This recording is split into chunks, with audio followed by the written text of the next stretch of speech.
Então, para quem chegou agora, nosso boa noite, Cláudia. Boa noite. Que bom que você entrou, coisa boa. Consegui aqui. Então, vamos lá. Ô, Tânia, é a primeira vez que você participa dessa sala ou você já esteve semana passada? Semana passada eu não consegui, a primeira vez. Ah, primeira vez. Então, seja muito bem-vinda, viu? Todo o grupo te abraça, coisa boa. Obrigada. A Tânia é daqui, de Taubaté, pertinho de Caçapava, coisa boa. Então, sejam todos muito bem-vindos, que a nossa noite seja iluminada, cheia de bênçãos e de bálsamos, não é? E hoje o tema é pergunta que a equipe fraterna responde. E durante o dia, algumas pessoas me mandaram as perguntas. Mas, se tiver tempo, a gente pode abrir o microfone, tá bom? Eu acredito que não vai ter, que as perguntas consomem um tempo de resposta. Aí vai que, né, um da equipe aí se empolga, começa a falar, e aí vai, aí, né? Aí não tem problema, a gente faz a parte 2, não tem problema nenhum, tá certo? Então, vamos fazer a nossa prece, pedir, então, para... Rita, você faz uma prece para a gente, Rita, por favor? Vamos lá para o Pará, né? Faço sim. Por favor.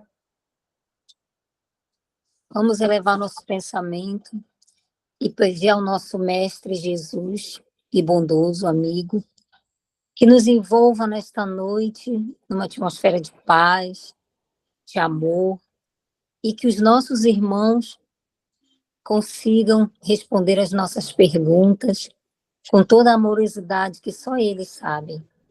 Pedimos a intercessão também de nossa Mãe Maria, para aquecer nosso coração com imenso amor de mãe.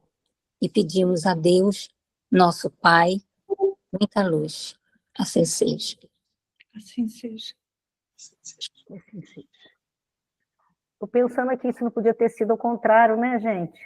Não é? A gente pergunta e aí e a turma responde para nós. Mas quem sabe uma próxima a gente faz isso, né? Acho que vai ser interessante. Mas vamos lá. Olha, então durante o dia recebi algumas perguntas e nós vamos agora colocar, tá? E essa primeira vai para a Vera, tá, Vera? Tudo bem? Então vamos lá. Sim. Vera, chorar por saudade faz mal ao ente querido? Então, a gente sabe que chorar é uma expressão, né, de ternura, de emoção. Eu vi a minha mãe chorando muito quando meu irmão desencarnou, e uma tia minha chegou e falou assim para mim: velhinha, pare de chorar, você agora tem que cuidar dos seus pais. Foi tão difícil para mim, eu não conseguia parar de chorar, né? Era meu irmão. Então, chorar, pode chorar, né? Essa expressão de ternura, de saudade. Mas o que não pode é aquele choro, né? Que reclama, que não se conforma. Eu ouvi a minha mamãe não se conformando, né? Por muitos meses ali. Então, até o dia que ela chorou só de saudades, a gente viu que foi um choro diferente, né? Com saudade do filho. Então, é emocionar-se. Você se emociona, você não pode reprimir suas emoções. Não tem como fazer isso. Como eu disse para vocês, eu senti na pele, engole o choro, você não pode chorar. Eu era uma menina de 14 anos, né? E eu queria o amor da minha mãe e do meu pai também para mim. Então, foi difícil. Então, o choro é emoção. E o Divaldo fala uma frase muito bonita, ele fala assim: transformar as lágrimas em pérolas, em atitudes de ajudar o próximo. Então, transformar as lágrimas, né, do filho, da saudade do filho, em pérolas, como muitas aqui já deram depoimento, né, de ajudar o próximo. Vai continuar chorando? Vai sim um pouquinho, mas com aquela emoção, sabendo que ele está logo ali, né, em outra dimensão, que logo poderão receber mensagens. Então, a doutrina consola muito. Aí, falar em chorar, né, perder assim, um ente querido, eu me lembrei das minhas filhas. Eu tinha passarinhos em casa, elas eram bem pequenas, né? 4, 5 anos, tinha um canarinho que cantava muito. Mas um dia o canarinho, né, de manhã, ele já não estava com vida mais, e as minhas filhas choraram muito. Aquele chorinho de criança, mamãe, o passarinho. Então, o passarinho se foi, vamos enterrar o passarinho, né, na grama. Choraram uns dias, depois elas pararam de chorar. Então, vamos transformar, né, as lágrimas de um sofrimento em ajuda ao próximo, em pérolas, como disse o nosso querido Divaldo. Mas reprimir, assim, essa emoção, mas como eu falei, né, no comecinho, é aquele choro que não reclama, que aceita, que dói, mas aceita. E que não pode achar que é injusto, porque Deus é o nosso Pai todo, poder e bondade, bom e justo. E é isso. Engolir o choro, às vezes, realmente não dá, mas podemos transformá-lo em atitudes. Era isso que eu tinha para falar, com muito amor a todos vocês. Obrigada, Vera. Muito bom. Agora vamos para a Juliana, vamos começar com as mulheres, né? Vamos com a Juliana agora. Juliana, fizeram a seguinte pergunta, ó. Quero muito encontrar com meu ente querido, que desencarnou, tá? Mas, se eu desencarnar, e se ele estiver encarnado, eu não vou encontrar com ele? Vai sim. Está lá na questão 160 do Livro dos Espíritos, que a gente é recebido pelos nossos entes queridos quase que imediatamente, né? E a gente precisa considerar que a doutrina espírita traz para a gente que esse fenômeno de reencarnação, ele demora um pouquinho. É claro que tem aí outras exceções de reencarne imediato, mas isso é outra conversa para outro momento. Mas esse processo costuma demorar um pouco e dá tempo da gente encontrar. Pode ser que aconteça de não encontrar na erraticidade, que é no mundo espiritual? Pode acontecer. Mas precisamos lembrar de um fator muito importante. Nós somos espíritos. Então, eu não preciso desencarnar para encontrar com meu ente querido. Eu posso encontrar com ele o momento que eu pensar positivamente nele, né? Como a Vera bem lembrou, o choro de saudade, mas uma saudade positiva, compreendendo que nós temos um ciclo a cumprir aqui e que o amor sempre nos une. Outro fator que une bastante também é o ódio, então se prepara para encontrar. Aí eu lembrei da palestra que eu mandei para a Ângela e para a Vera da Maíse Braga. Eu tenho que pôr humor, gente, desculpa. Que ela falando que quando ela fosse programar a reencarnação com o ex-marido dela, que ela aceitava ele reencarnar, assim, na mesma família, mas como tataraneto, que daí ele olhar a foto dela e lembrar, parece que eu conheço essa mulher, assim eu aceito. Então, um tom de humor, em resumo, encontra sim. Se ocorrer de o processo de desencarne for muito demorado para a gente que ficou, e já deu tempo do nosso ente reencarnar, não deixamos de nos encontrar nunca. Outro exemplo que eu vou dar, o filme Nosso Lar. A mãe do Lísias estava lá desencarnada, e o pai dele reencarnou, e eles se encontravam em sonho. Ele vinha numa bolha, quem vai lembrar do filme? Ele vinha dentro de uma bolha, ele era uma criança de 5 anos, mas o espírito, a gente sempre fala, esse espírito é velho, viu, gente? Só a cara que é de neném, sem ruga, sem nada, tá, Rô? Orador que não tem ruga, tá velho no corpo, mas o espírito é, ó, né, milenar. E encontra. A gente precisa ter essa certeza, porque isso é a esperança do espiritismo. A gente encontra até com quem a gente não gosta, principalmente às vezes. Beijo para todo mundo. Ô, Ju, vou emendar mais uma aqui, foi a mesma pessoa que perguntou. É o seguinte, um espírito que já encarnou pode enviar uma carta? Ou seja, se recebeu uma carta psicografada por alguém, é sinal que ela não reencarnou. Rosana, só complementar também o fato de às vezes não encontrar, só para finalizar, que eu esqueci desse detalhe importante. ele pode ser um espírito amigo que acompanha, tá? Se não reencarnar junto, aquele que está desencarnado é aquele espírito guia, não vai ser o mentor, porque às vezes não tem esse nível evolutivo, mas acompanha como espírito familiar. Agora, receber carta de quem está encarnado, é isso a pergunta? Eu nunca vi. Eu nunca vi. E a pessoa mesmo ainda fala assim, então se eu recebo uma carta psicografada, é sinal que ele continua na erraticidade. Sim. Ele não está encarnado, entendeu? Não, exato. Uhum. Mas eu não estou lembrando aqui de pronto se existe alguma comunicação nesse sentido, acredito que não tenha, não tem mesmo, porque daí a pessoa já está reencarnada, né? Vai ser esses encontros que eu mencionei, através de sonho, os encontros espirituais, em essência. Mas encarnado mandar carta, Eu também penso assim, né? Mas vamos lá, agora vamos para outra pergunta e vai para o Guilherme, tá, Guilherme? Tudo bem aí? É a respeito do tempo. O tempo é importante, é o nosso aliado para a nossa evolução? Acabou? Acabou. Eu, na verdade, eu resumi um pouco.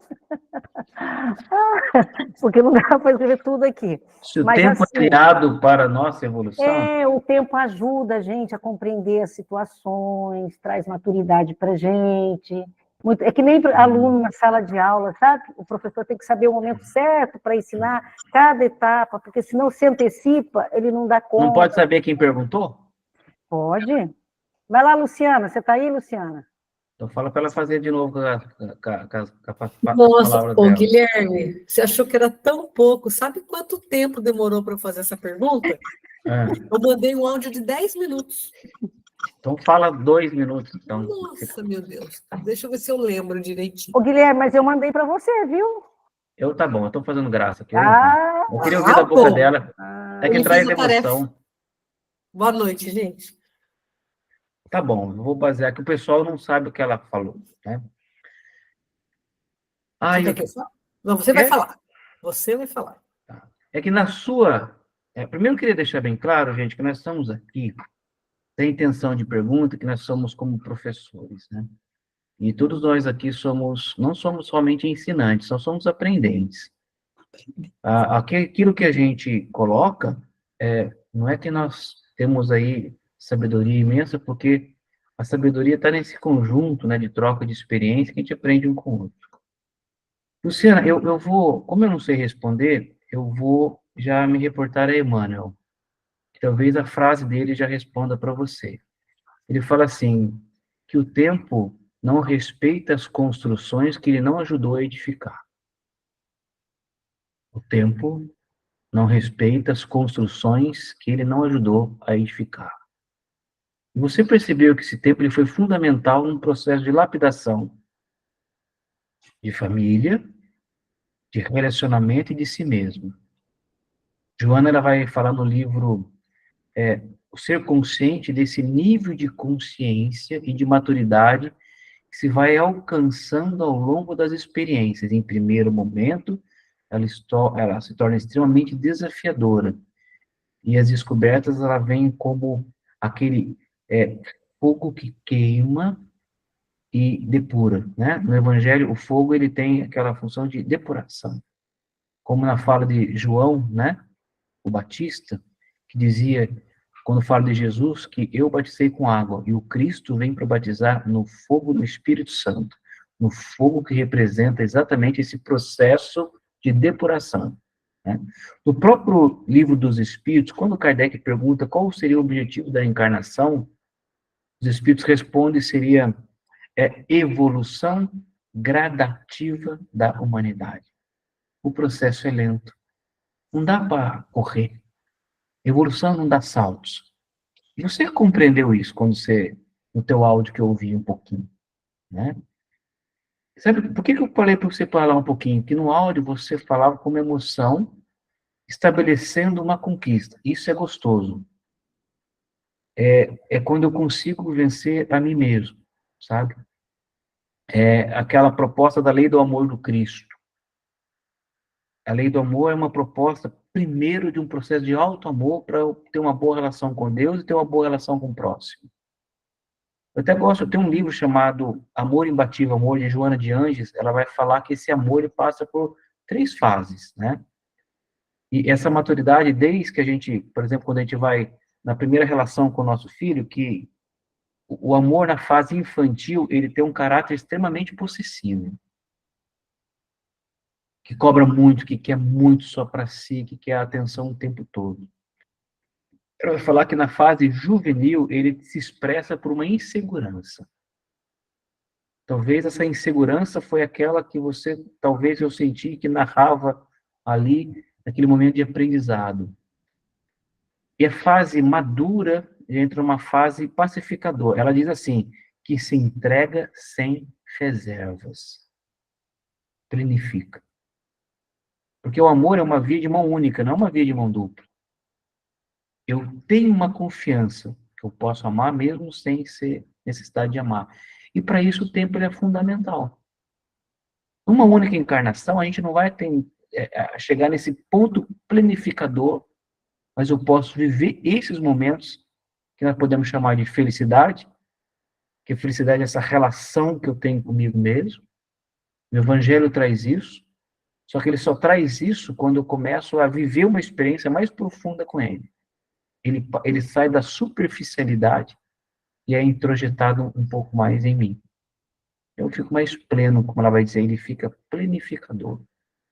E para encerrar, como o mineiro diz, né, tem que meditar devagar um bocadinho, fazer as coisas mais devagar um bocadinho, tomar café em família devagarzinho. Que o evangelho também é fazer isso. É viver as experiências que a gente talvez não percebia. Quando a gente teve muitos encontros físicos, mas muito poucos encontros espirituais e emocionais. Mas é bom que a gente vá junto. Apesar de essa consciência ser individual, cada um vai ter um momento de despertamento, a gente pode caminhar junto. Então, eu encerro com o Carlos Drummond de Andrade, que ele diz assim, vamos de mãos dadas, porque a vida é esse tempo presente. Não nos afastemos muito, mas vamos juntos fazer a descoberta da beleza de cada instante. É isso que nós estamos fazendo aqui. Estamos descobrindo a beleza de cada instante. É isso. Obrigada, Guilherme. Luciana, está respondido? Sim. Então tá bom. Tá vendo? Nem precisei falar. Gente, olha, se à medida que forem respondendo, vier alguma dúvida ou alguma outra pergunta, anota. Porque em algum momento a gente vai responder. Se não for hoje, outro dia. Mas é importante, tá? Teve até gente que falou para mim assim, assim, não me lembro, né? Não sei qual pergunta fazer.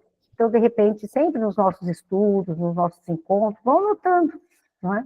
Até para poder conversar com a gente, não é? Tá bom? Obrigada, Guilherme. Agora é para o Gustavo. E essa, quando veio direcionada para você, tá, Gustavo?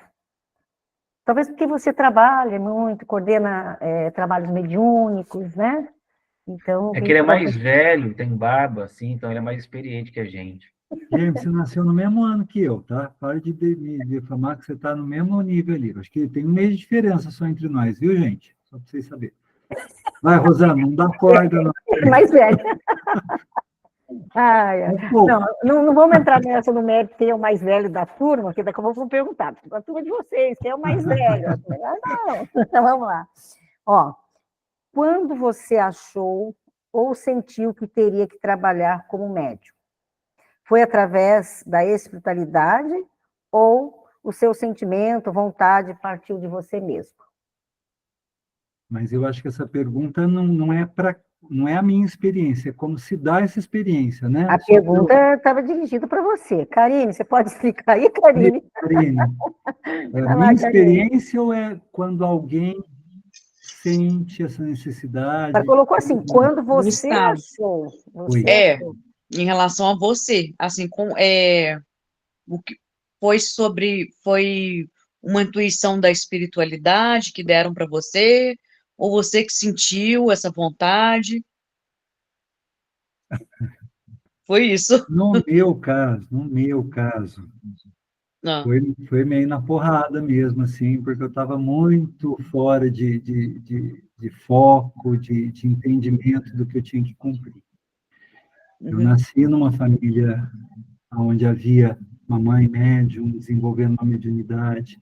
Eu cresci nesse ambiente do espiritismo, da doutrina. Eu sempre levei isso com muita seriedade, mas daí casei, tenho filho, eu nunca deixei de crer, eu nunca deixei de participar, mas sabe quando você se perde um pouco do propósito? E daí, no meu caso, que eu acredito que eu tinha um compromisso com esse processo de mediunidade, só que daí depois eu quero falar uma outra questão sobre isso. Mas no meu caso, depois de muitos anos e de muitas experiências difíceis, meu pai adoeceu, teve um processo de doença e de desencarne muito complicado, e depois dele o meu sogro, que foi, eu acho que foi a mensagem final. A gente fala porrada, mas no bom sentido, né? Porque quando a gente não desperta pelo amor, às vezes a dificuldade tem que surgir, não a dor efetivamente, e não como uma punição, mas eu acho que a vida permite alguns mecanismos de alerta. Olha, desperta enquanto você pode, né? Acorda tu que dormes, porque a gente ainda pode ter o tempo de resgatar um processo de vida, de aprendizado, de aproveitar a oportunidade, né? E comigo foi assim, meu sogro ele teve uma questão neurológica muito séria, ele era uma pessoa de um equilíbrio, de uma presença constante, ele teve um derrame neurológico, ele literalmente ele enlouqueceu, e ele começou a ter processos de demência, e foram quase 2 anos onde assim ele tinha surtos psicóticos, foi muito sofrido. E nesse período, estou contando a minha história aqui, né? Mas cada um vai ter isso às vezes de alguma maneira. Mas nesse processo, eu participava de um grupo mediúnico, que eu sempre participei, mas eu acho que, sabe, eu estava mais distante, eu não estava, assim, entendendo direito ali o meu papel naquele contexto, naquela caminhada, e eu tive muita ajuda nesse período todo da doença, muita ajuda espiritual. Eu vi muitas manifestações do mundo espiritual, amparando, acolhendo, que eu acho que é o que desperta a gente, quando a gente consegue perceber que existe essa realidade que nos cerca, que nos envolve, e que se a gente sabe, né, se voltar pedindo misericórdia, lembrando da existência de Deus, o poder de Deus na nossa vida, essa espiritualidade nos acolhe e alivia as dores, as dificuldades, e foi muito o que aconteceu. O episódio da noite do desencarne do meu sogro foi uma coisa muito marcante, porque, enfim, teve um contexto assim muito significativo. A gente praticamente ajudou ele a se desligar. Ele estava internado e a gente fez. Eu não era médium desenvolvido, eu nem imaginava que eu seria. A minha esposa tinha hoje não tanto, ela não consegue muito se dedicar pelo trabalho, mas ela estava com uma mediunidade desenvolvida e foi um momento assim muito bonito, muito tocante. E depois que tudo acabou, eu falei, o que eu estou fazendo? Né? Da minha história, da minha vida, do meu caminho.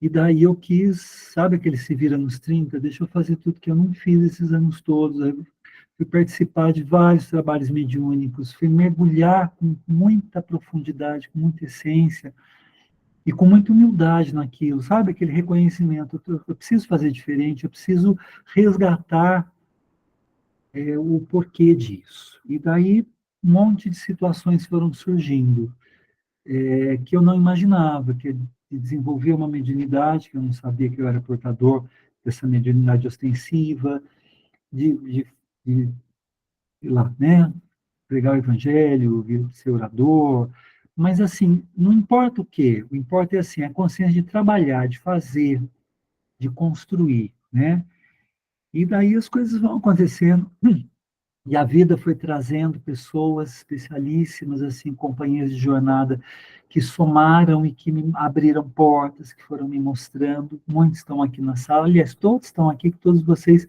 representam isso. Cada pessoa que a gente encontra e, e a gente faz essa troca, né? Mas só para finalizar, daqui a pouco a Rosana aperta o negócio do tempo aí, que ela falou que não pode demorar muito. Isso é a história de cada um vai ser de uma maneira, não tem que ser médiums, todos somos, isso que eu queria falar, médiums todos somos. A mediunidade seria o sexto sentido da humanidade.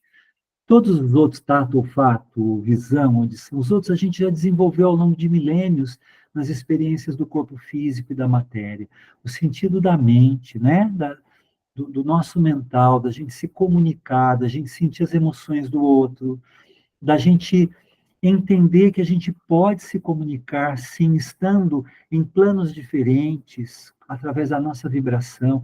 Isso é um processo que é lento e é o último que a gente está construindo, porque é o que nos conecta com essa essência espiritual nossa, né? Então, todos nós.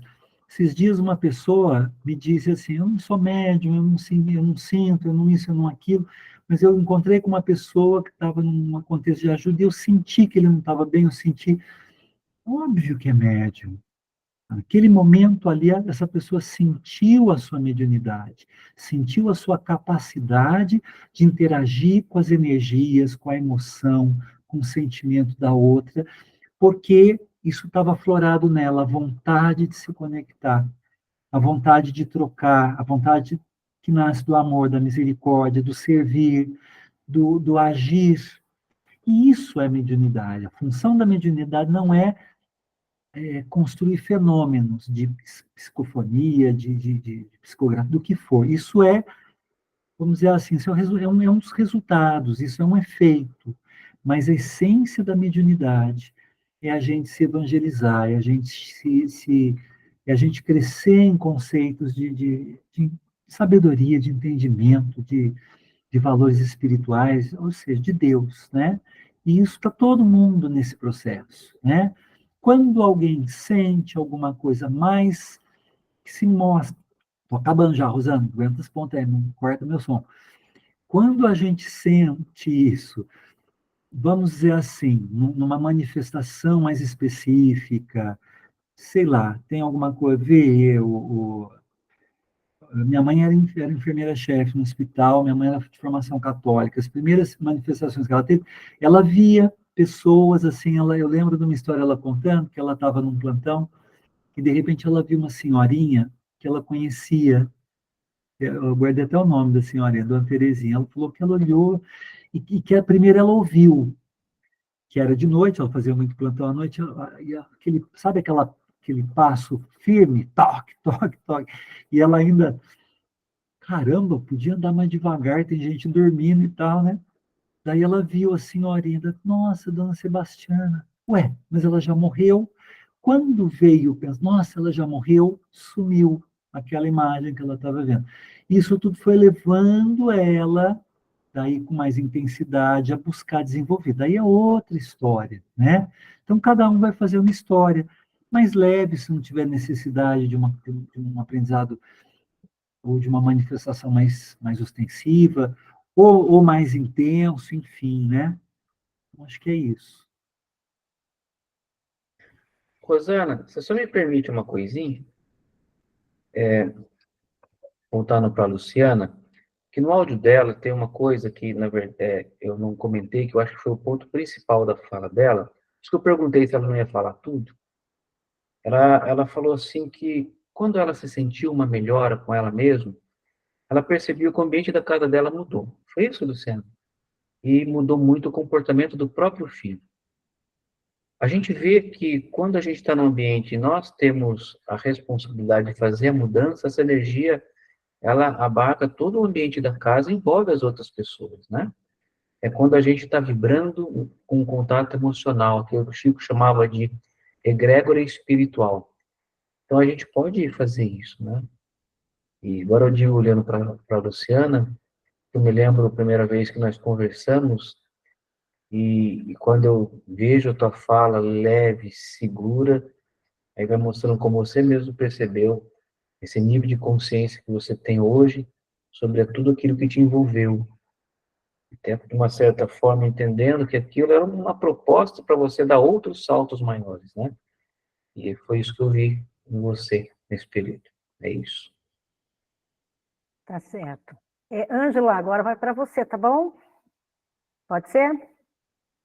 A pergunta é o seguinte, ó. Como você descreveria o que é ser médium e trabalhador? A pergunta não foi médium trabalhador. Ela fala, como você descreveria o que é ser médium e trabalhador? Tá. Bom, ser médium, o Gustavo já falou algumas coisas, mas eu vou falar o que eu penso mesmo para vocês.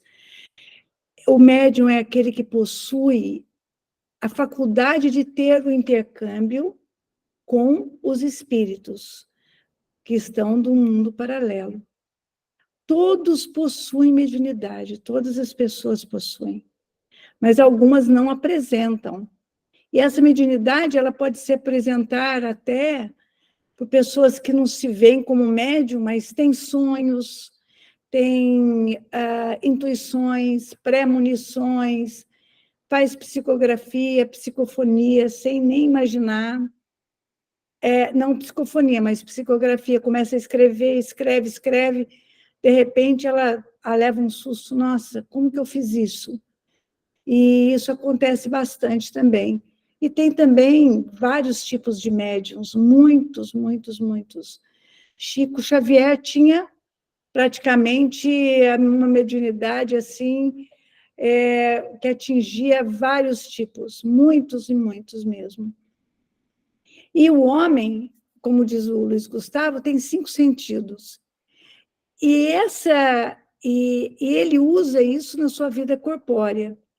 E, além do mais, ele tem também instrumentos para ele ver mais além do que ele vê. Por exemplo, nós enxergamos com os nossos olhos, nós vemos com os nossos olhos, mas nós podemos usar o telescópio para a gente ver as profundezas do espaço.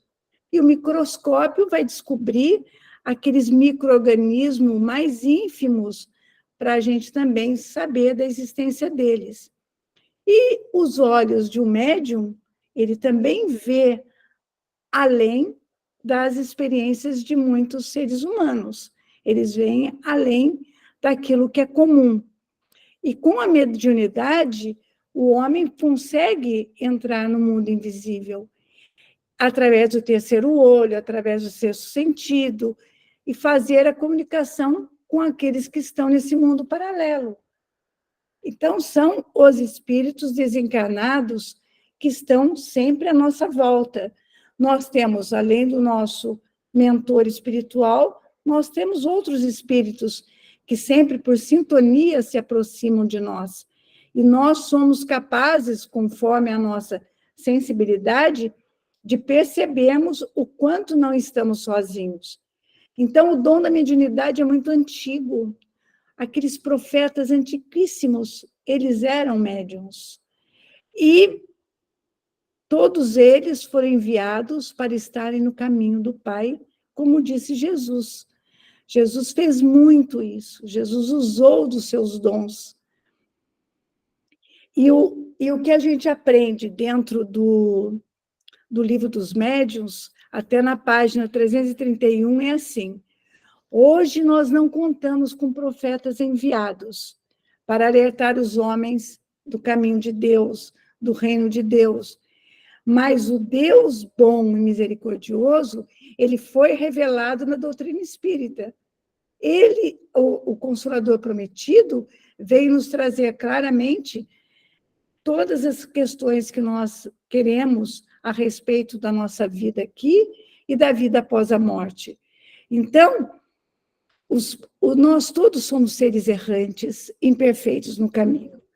Mas acontece uma coisa conosco. Nós estamos aqui recebendo presentes o tempo inteiro. A partir do planeta, nós também recebemos o presente maior, que é a mediunidade. A mediunidade não é um karma, um castigo, um peso, não. A mediunidade é oportunidade Então, o médium aproveita a sua mediunidade para ele levar o melhor dele aos outros. E ele vai receber também. Porque quanto mais a gente dá, mais a gente recebe. E isso, nas reuniões de desobsessão, a gente vê, a gente sente claramente essa troca, aonde você vai atender um espírito com problema, conflituoso, ou querendo vingança, alguma coisa assim, de repente você vai aparando e vai modificando. Aí ele mostra o quanto ele é carente como todos nós. E aí vai havendo essa troca. O que ele passa serve de aprendizado para todos nós. E esse trabalho vai desenvolver em nós a empatia, a compaixão, vai desenvolver em nós a compreensão com o outro, o amor ao próximo. Nós vamos entendendo tudo o que está acontecendo com aquele espírito ou também com aquela pessoa que está do nosso lado.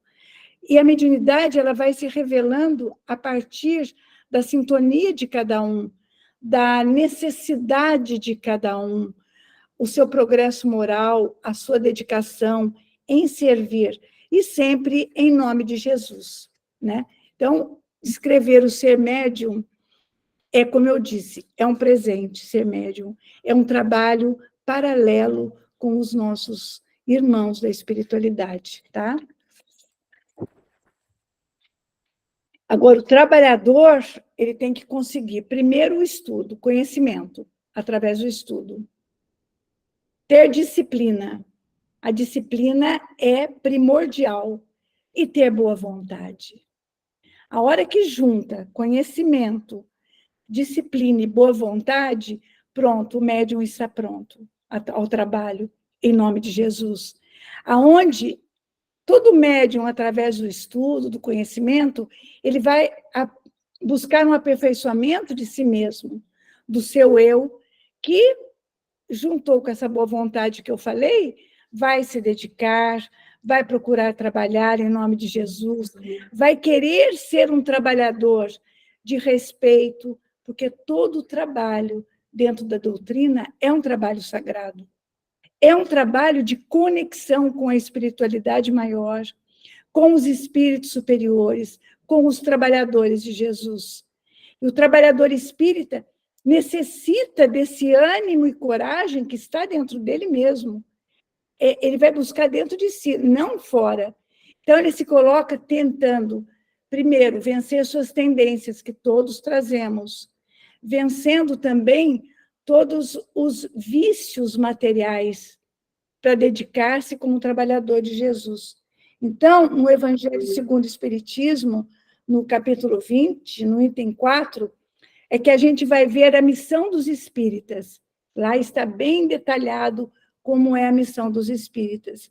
E o que a gente aprende? Que os verdadeiros adeptos do espiritismo, aqueles que são realmente dedicados à doutrina, eles são escolhidos de Deus. Então, gente, isso é uma grandiosidade tão grande, desculpa, usar a mesma coisa, é uma grandiosidade tão verdadeira que faz com que o nosso coração aumente cada vez que a gente está trabalhando de verdade, se doando, dando o melhor de nós. E a gente vai aprendendo que a gente pregar a palavra de Deus é porque está chegando a hora que a gente tem que trabalhar realmente em nome de Jesus. E todo esse trabalho vai jogar fora as ocupações fúteis.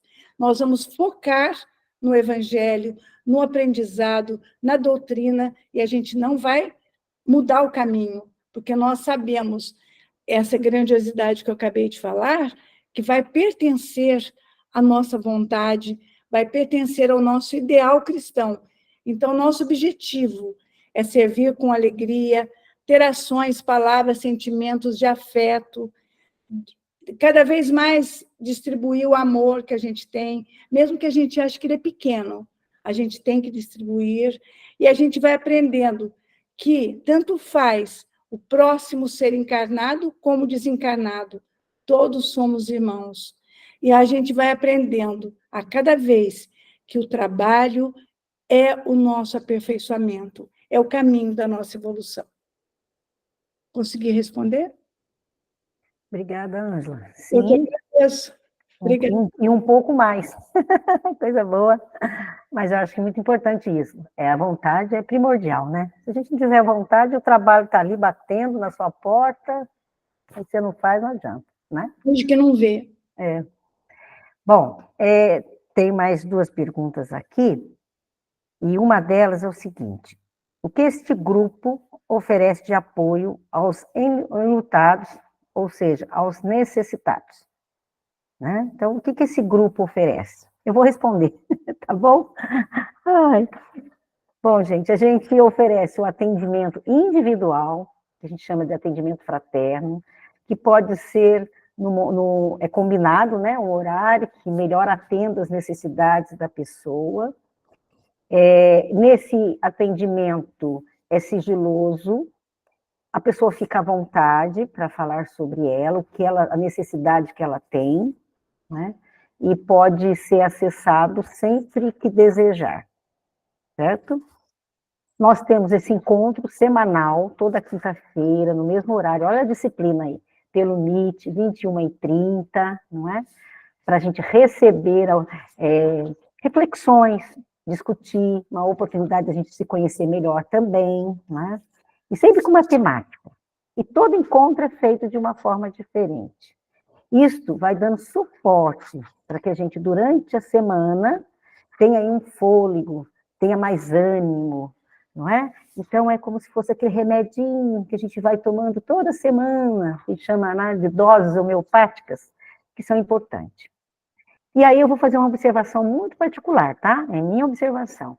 A gente percebe que as pessoas que frequentam, né, que vêm aqui direto conosco, que são assíduas, têm uma resposta bem mais positiva, né? Ela entra num trabalho de equilíbrio com mais consistência, com mais segurança, né? Além desse encontro que a gente faz, que é planejado, né, pensando nesse grupo específico, nós temos também, no online, os estudos. Quem quer conhecer a doutrina espírita, quem quer se aprofundar, não é? Então, a gente tem aí de terça a sexta, tem aí os estudos. Nós também indicamos, quando a gente entrava em contato com a pessoa, qual cidade ela é, né? As questões dela, sua realidade, e a gente indica centro espírita presencial, que é muito importante também, né? Então, a gente tem uma gama aí de oportunidade para que nós temos acesso, não é? Então, esse trabalho aqui específico, nós temos essas ferramentas de trabalho. Temos também as vibrações, e muitas vezes tem casos que a gente encaminha para o mediúnico, não é? Então, aí o Gustavo, que participa, a Ângela, a Juliana, que tem, o Gustavo é coordenador de mediúnica, então, quando há necessidade, é encaminhado aí para a reunião mediúnica. Claro que a pessoa fica sabendo, né? Olha, podemos colocar seu nome? Podemos, né? Pode.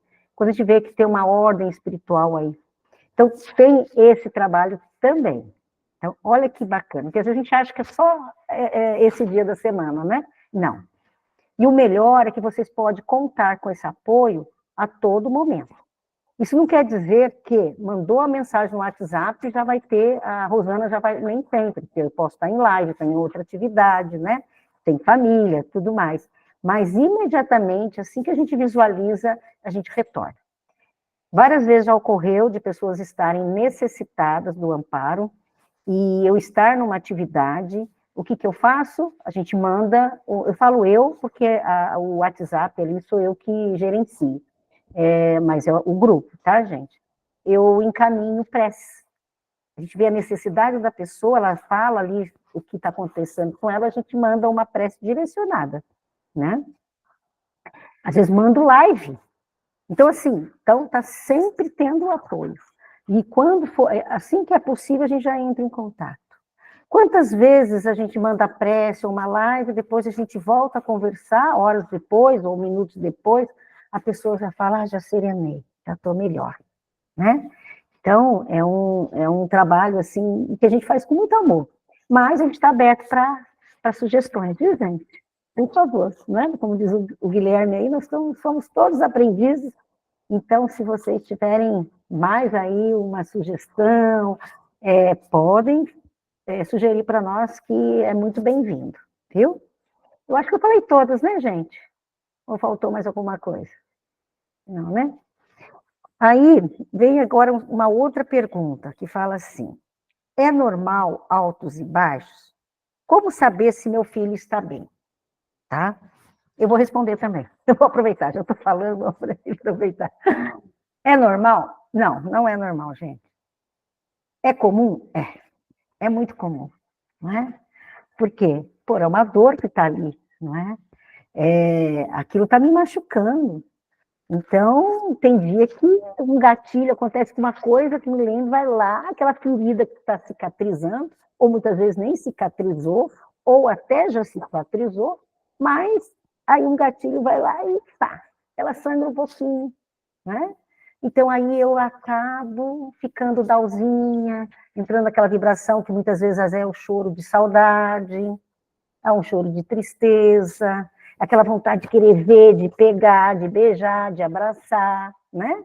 Isso é muito comum, mas a gente já vai aprendendo a como lidar com isso, né? Então, se eu me sinto assim, se eu fico ali, eu fico um tempinho ali e já percebo que esse tempo já está extrapolando, opa! E sendo que antes eu permanecia um tempo ali. Então, para voltar para esse equilíbrio, então eu estou ali numa linha, né? De repente eu me desequilibrei. Desequilibrei, eu digo assim, a feridinha ali soltou um pouquinho. O que eu faço, não é? Oração, prece, né? Porque eu já tenho consciência que não é bom para mim, se não é bom para mim aquele sentimento, obviamente para eles também não, e para quem está ao nosso redor, tanto encarnado como desencarnado, porque todo mundo está captando a minha energia, a minha vibração.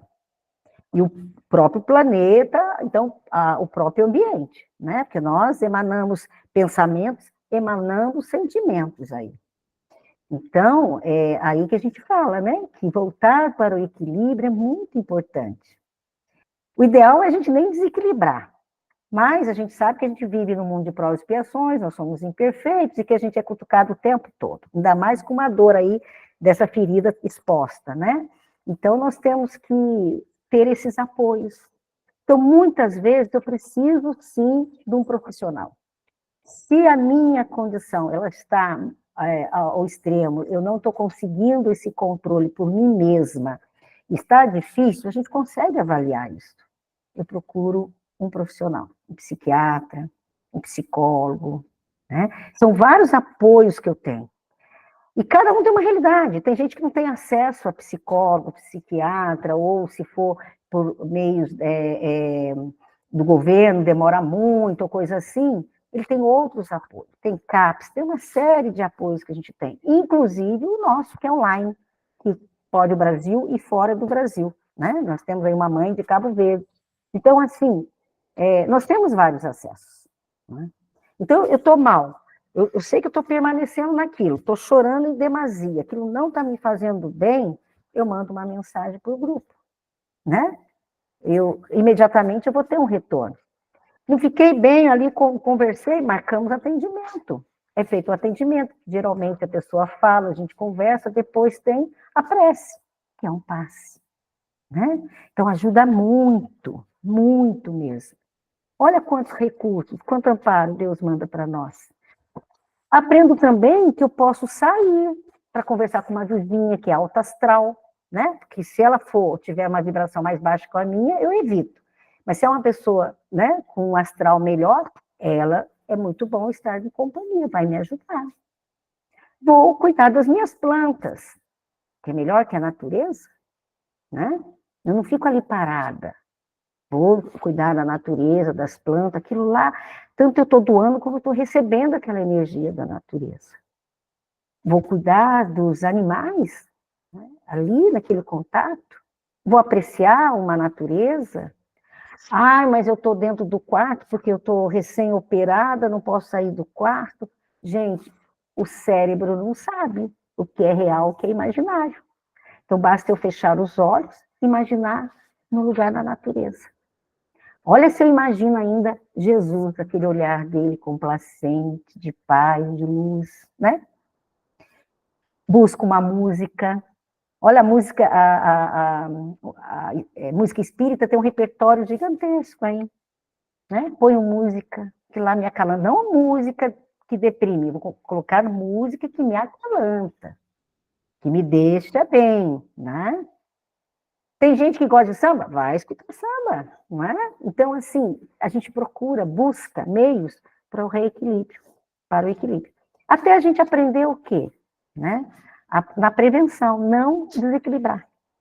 Mas conte para mim, quem aqui do grupo, independente, né, dessa dor profunda ou não, se não vai ter uns momentos aí de que alguma coisa acontece de desequilíbrio? Faz parte da gente. A diferença é que a gente já vai se policiando, a gente vai tomando consciência. Então, rapidamente, a gente, opa, aí já para, já faz sua prece, respira, conta até 10, né? E ali prossegue. Tá bom? Então, é sobre isso que a gente veio falar. Mas, como saber se meu filho está bem? Todo mundo quer saber, né? Se o filho está bem. Às vezes até quer saber se comeu, se tomou banho no plano espiritual, né? Será que está... Porque a gente tem, vocês estão rindo, mas não é, a gente tem a ideia ainda de que continua, né, ali na matéria. De repente, até ele tem necessidade, porque se ele estiver preso na matéria, né? Mas vamos pensar que já está desprendido do corpo, está tomando consciência, não tem mais essas necessidades, né? E é bom a gente pensar assim, porque essa vibração é importante para ele também, né? Porque se a gente está pensando assim, se ele tem necessidade ainda, ele já vai pensar 2 vezes. Olha como a gente ajuda e nem sabe, né? E aí, às vezes vem carta consoladora, que vem falar, né, que o filho como está. Às vezes é alguém que chega e fala assim, olha, veio para mim que a pessoa está assim, assim, fulano, né? Vem também que a gente sente, às vezes conversa com a gente, fala, não sei o que, e calma, teu filho está bem. Mas você está vendo? Não estou vendo, mas eu estou sentindo, eu sei que ele está bem. Porque quando, às vezes, não está bem, a vibração, né, a gente vai sentindo. Por que eu estou contando isso para vocês? Porque mesmo tendo toda essa informação, digamos que você recebe uma carta psicografada, sonhou, né? Mas você fica, será que é mesmo e tal? Mas muitas vezes você não tem a certeza que seu filho está bem. Né? De repente você recebeu a carta do médium super sério, reconhecido pelo movimento espírita, mesmo assim, ele deu detalhes na carta, mesmo assim, mas sabe, aí, porque tem que falar aqui, ó, dentro do coração. Por que eu estou falando isso? Porque tem uma mãe aqui, que a gente já comentou com ela, seu filho está bem, seu filho está bem. Mas somente a hora que ela realmente vivenciou, experienciou, e ela teve o merecimento do filho chegar a ela e abraçá-la, é que ela entendeu que ele está bem. Então a Grazi está aqui na sala. Grazi, abre o microfone, minha amiga. Cadê você? Estou aqui. Aí. Só de você falar, já estou querendo chorar. Mas não tem problema, pode mas ser. Mas é de alegria. De alegria. Então, agora conte para o pessoal o que aconteceu, né? Para que as pessoas entendam melhor ainda a minha fala aqui. Gente, eu sou um pouco tímida, tá? Para falar assim para muita gente. Mas esses dias para trás, eu não sei se tem uns 2 meses, né, Rosana? Eu dei uma recaída muito grande, né, no luto, e eu literalmente fiquei no fundo do poço. E aí eu dei meio que a minha fé deu uma esfriada, né? Eu cheguei a questionar Deus assim desde os 18 anos, trabalhando em centro espírita, em desobsessão, e agora que meu filho desencarnou, eu não consigo ter notícias dele, né? Apesar de todo mundo falando ele tá bem, de eu ter sonhado com ele, eu até contei o sonho para Rosana. eu tive esse momento aí que eu dei uma recaída muito grande. E eu dei uma sumida das reuniões e a Rosana me mandou mensagem preocupada porque eu tinha sumido do grupo e eu falei para ela que eu não estava bem, e ela me chamou para a gente conversar. E nessa conversa, né, a Rosana me falou, Grazi, a sua energia está baixa, se tiver assim, aí que você não vai conseguir notícias do Gabriel, e me falou do culto, do Evangelho no Lar, que depois do acontecido eu parei de fazer. E eu fiquei pensando muitos dias em tudo que a Rosana tinha me falado. E eu pensei assim, gente, a comunicação não é só de lá também, depende de mim também, né? E eu pensei, como a Rosana falou, eu vou voltar a fazer o culto no lar. E eu falei, isso depende de mim, né? E eu voltei a fazer o culto no lar, todo domingo, às 20h30, com a minha filha, o meu marido. E domingo agora, nesse último domingo, dia 11, fez 7 meses, né, do desencarne do meu Gabriel. E uns 10 minutos antes do culto, eu fui colocar a música ambiente, preparar a água, organizar. Eu tive a sensação do Gabriel saindo do quarto que era dele. E eu pensei, nossa, não, deve ser porque hoje está fazendo 7 meses, eu estou com o coração mais sensível, né?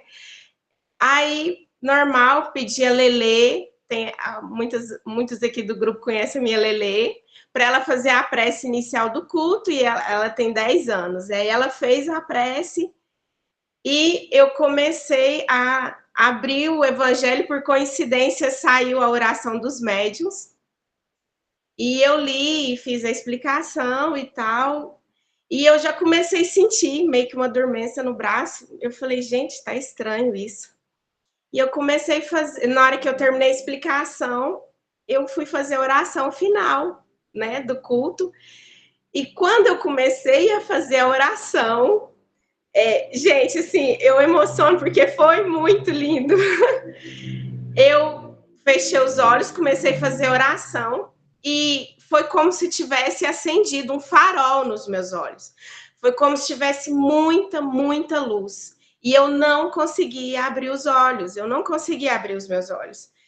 E nessa hora, sabe quando você tá com uma luz muito forte, alguém entra na sua frente, você sente a sombra da pessoa?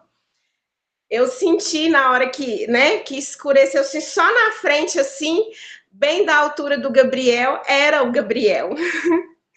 E eu fiquei, assim, extremamente emocionada, mas eu não parei de rezar, e eu só conseguia falar, obrigada, Deus, obrigada, mãe, que teve misericórdia do meu coração.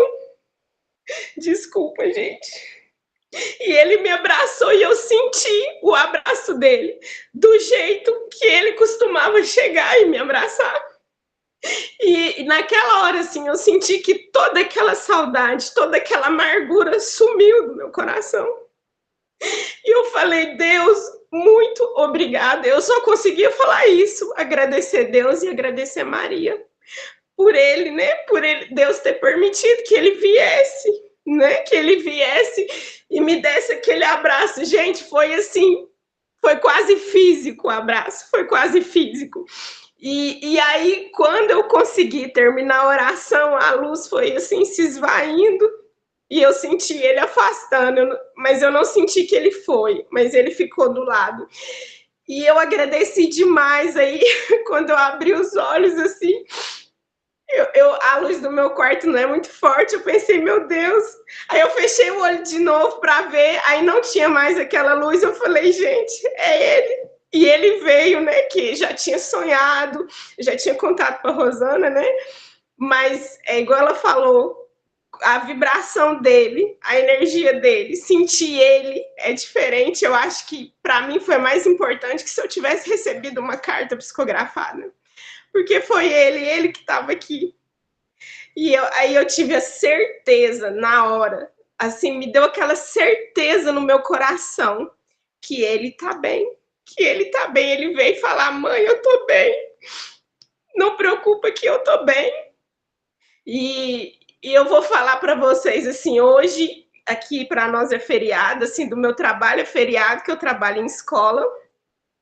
Eu fui de manhã lá no cemitério para ver se está tudo bem, se o pessoal está cuidando do jardim.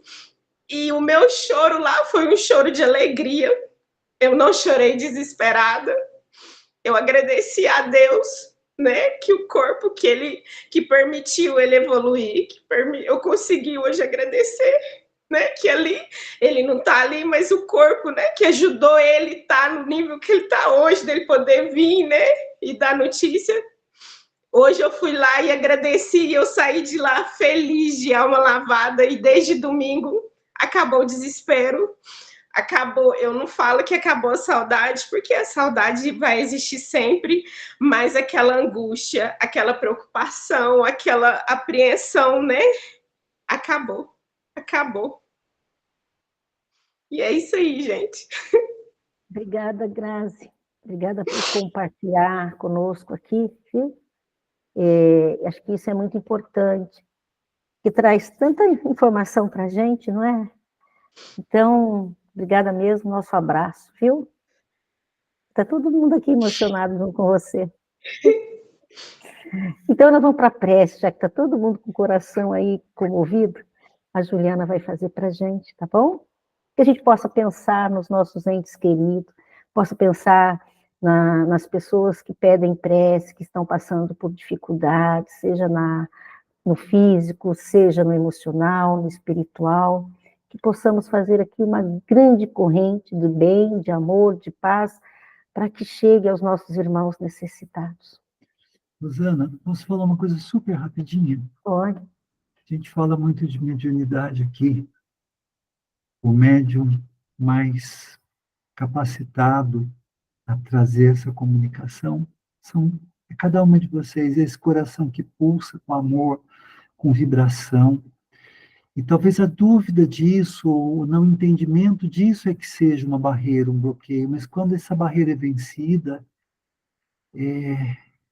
essa realidade muda, né? Eu acho que foi o exemplo que a gente teve aqui nessa noite. Então, pensem nisso, acreditem, sintam, viu? Acreditem, porque não é para ver separação, não é para ver dor, é para ver crescimento, é para ver superação. E é o coração de vocês que vai trazer essa paz, essa certeza e até a presença, quando é permitido. Né, Rosana? Acho que é importante a gente falar isso, porque a mediunidade, ela é uma ferramenta, sim, mas ela é de todos nós. E quando a gente entende isso, ela age a favor de tudo que é bom, de tudo que é para o bem, de tudo que é de Deus. Né? Vamos lá, então, Juliana. De fato é emocionante. Mexe muito, mas escute bem. Nós nunca estamos separados. Nunca. Nunca estamos sozinhos. E eu me lembrei de uma parte do filme do Divaldo, onde a Joana de Ângeles diz para ele: vai chegar um momento em que você vai entender que nada das pessoas, nem as coisas, são como eram realmente, como você as via. Então a gente entende que o mundo é um mecanismo de aprendizado, de vivência, e que traz para nós as necessidades para o nosso processo evolutivo, as circunstâncias, as pessoas, e Jesus sempre está conosco. Então, nós paramos neste instante para agradecer ao Mestre Jesus pela oportunidade da vida, pela oportunidade do amor, da união, do desafio, da dor que ensina, da saudade que aproxima. Agradecemos a oportunidade de sermos quem nós somos hoje e de sermos o amor de alguém e ter muitos amores na nossa vida.